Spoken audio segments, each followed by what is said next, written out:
Some fine folks on Twitter alerted me to an NBC News video that attempts to link the rise of the alt-right and white supremacy to gamers and Gamergate. Upon watching the video, I found it to have more in common with agenda-driven propaganda than anything resembling responsible journalism. At first, I was just going to roll my eyes and let it pass, but then I noticed that some other outlets, like Rolling Stone, have now picked it up. So, here are my thoughts on this piece of work. The whole video is only a few minutes long, so I'll run through it, pausing for commentary along the way. Also, note that I've sped up the playback a bit to help minimize your suffering. I'm nice like that. Before white supremacists, neo-Nazis, and white nationalists marched in Charlottesville, Virginia in August, they were organizing behind a computer screen. And a lot of that organizing happened through a messaging service called Discord, which was originally created to connect video game players to one another. This is just the latest in the long-running shared history between the gaming community and the alt-right. Right from the opening, you can get a sense of the fear-mongering tone of this piece. This little graphic typifies that spooky tone, as it suggests that gamers are being sinisterly transformed via the Discord servers into hood-wearing members of the KKK.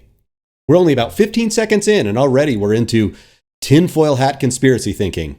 All we need now is a graphic showing us that we just need NBC News to connect the dots they provide for us, and it'll all become perfectly clear.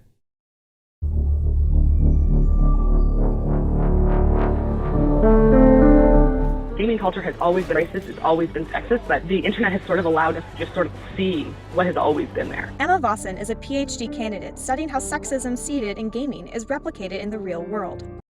Now already I have a strong objection to the characterization put forward by Ms. Emma Vossen that gaming culture has, as she said, always been racist and always been sexist. I had never heard of Emma Vossen prior to this video. And seeing that she is referenced as the primary source for nearly all that follows in the rest of it, I thought I'd look her up. Here's a picture of her giving a talk. Turns out that she's a PhD candidate at the University of Waterloo, and her research is specifically examining how comfortable women feel playing, talking, and writing about games in both physical and virtual spaces, and how this determines who enters and becomes part of gamer culture. She's also the editor-in-chief of an online project called First Person Scholar, or FPS. See what they did there? Some of the articles published via that project include It Gets Worse, the female voice in video games. That criticizes the degree of breathiness in the voices of female video game characters. And The Blame Game, how video game workers frame barriers to diversity, which complains about how only 22% of game development workforce identifies as female, their words, due to an entrenched culture of sexism and covert discrimination, rather than due to a lack of qualified applicants, as is suggested by the data. Which articles, to me, suggest that Ms. Vossen is more about activism than about academics. But, in any case, what I take issue with in this video is Vossen's assertion that gaming culture has always been sexist and always been racist. As a game developer of over 2 decades myself, my sense is that this is a newly minted narrative that is being pushed to further an agenda of identity politics, rather than something that has always been the case. Gaming culture has actually been quite receptive and even laudatory of the involvement and contribution of women and minorities historically. Allow me a couple of quick examples that are worth keeping in mind the next time someone like Ms. Vossen attempts to promote the narrative of gaming culture being inherently exclusionary. First, if you've ever played any sort of adventure game, such as anything made by Telltale Games, you are continuing in the tradition pioneered by Roberta Williams. Ms. Williams was one of the co-founders of Sierra Online, which specialized in graphic adventure-style games, and her legacy of titles including the much-celebrated King's Quest series stands as a testament to her lasting influence. Second, one of my personal heroes in game development history is Danny Bunton Berry. One of the highlights of my career was meeting Danny in person at the Game Developers Conference held in 1998, where she was gracious enough to talk one-on-one with me at some length about her lessons and experience in developing some of the most influential multiplayer games in history.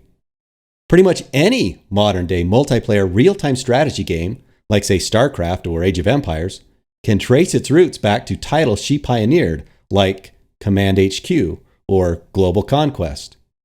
So too, group party-style games like the Jackbox series or Mario Party grew out of her work in creating games like Robot Rascals and Mule.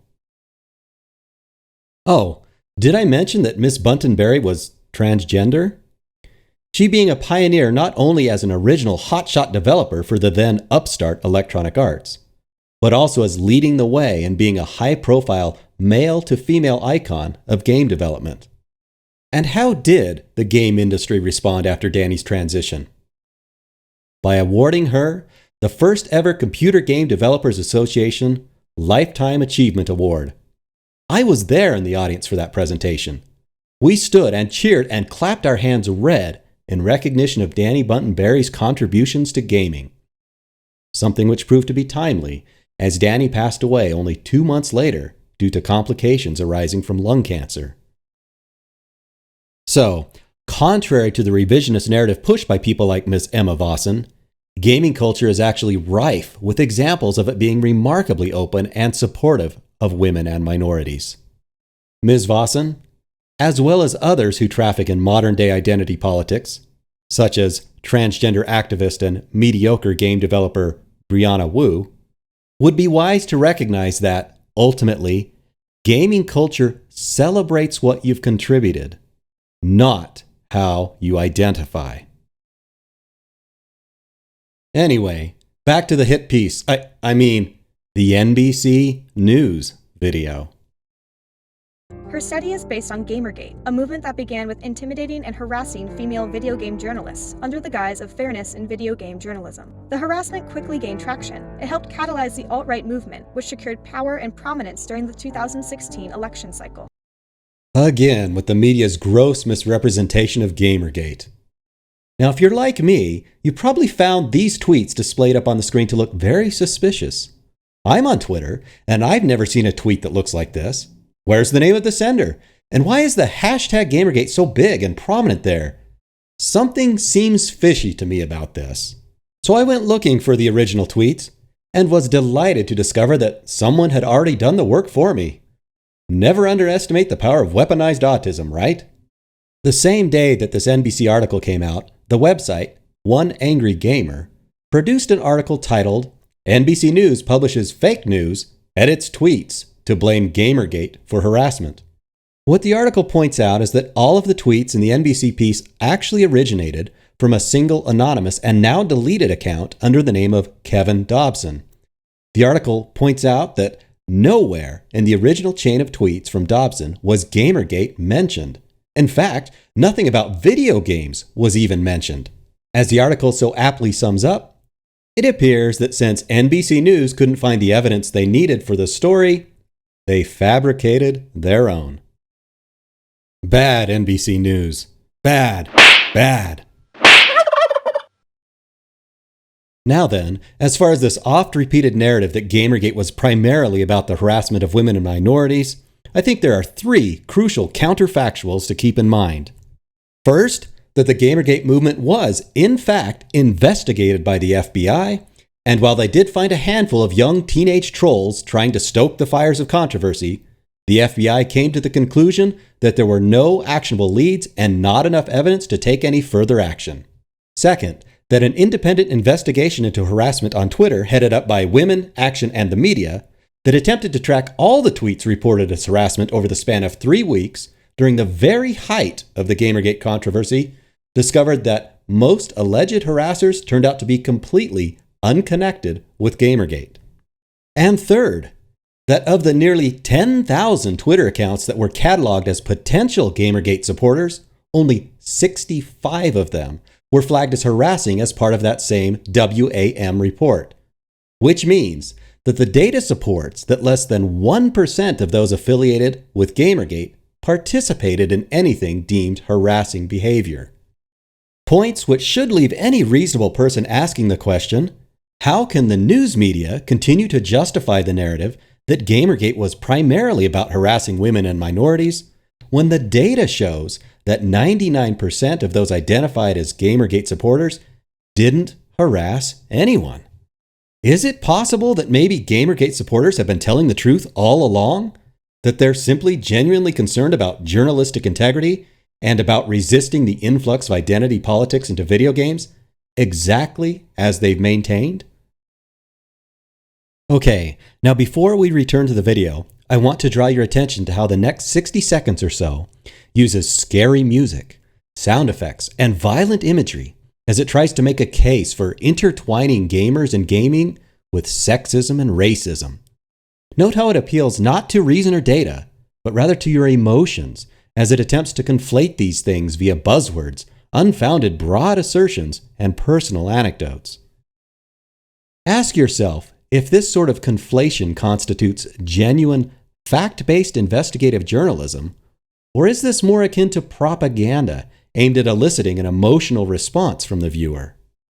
When you were studying Gamergate and you were really looking at the techniques that they use, it's impossible not to see the same techniques being used by Trump supporters. According to Vossen, the gamers and the alt-right share common ground. As people who are marginalized are fighting for equality, those who've traditionally had privilege, especially white men, feel that they are being oppressed by these people who are trying to just be treated as equal. Why do you hate black people? African Americans. Dirty, they're stingy, and they're just gross.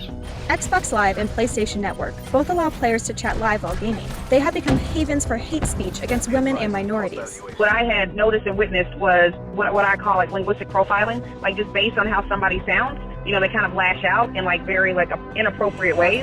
Who votes for mission? They allow girls to play Call of Duty in America? Wow, they allow morons to play Call of Duty in America? Not everyone in the gaming community is sexist or racist. We are having this sort of internal cultural problem with sexist and racist gamers. After that segment that ends in the gory decapitation of a black woman from the Friday the 13th game, I found myself asking, why? I mean, why is it important to the producers of this piece that gaming be implicated as the common thread that allegedly links all this stuff together? I realize that, other than invoking identity politics aimed at linking white men to violent gaming, I don't really have a good answer for this. If you think you have some additional insights, let me know in the comments below. Anyway, as you'll see from the next segment, the producers do make a point that the Discord chat servers played a role in helping the alt-right organize for their tiny little march in Charlottesville. The organizers of the march used the Discord servers, not because of their gaming capabilities, but because they are anonymous and private. But as far as I can tell, the link that gamers or gaming played a role in the organization is based on nothing but guilt by association because gamers also use the same service. To me, it's a bit like saying that United Airlines is somehow responsible for the attack on the Twin Towers because it was one of their planes that was hijacked. In a similar way, the alt-right hijacked the Discord servers normally used for gaming chats to plan their rally.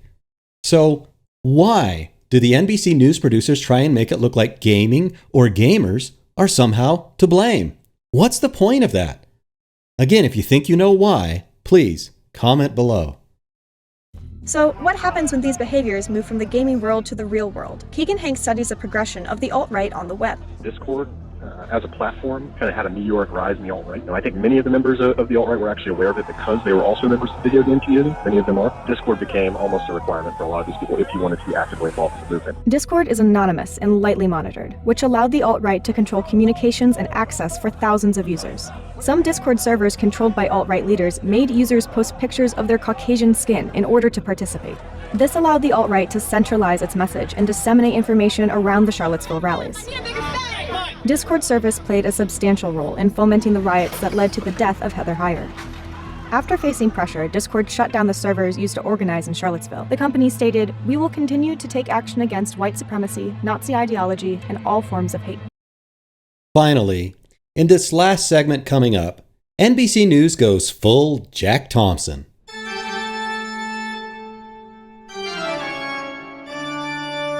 As it tries to tie the gaming habits of the perpetrator of the vehicular attack to his violent behavior.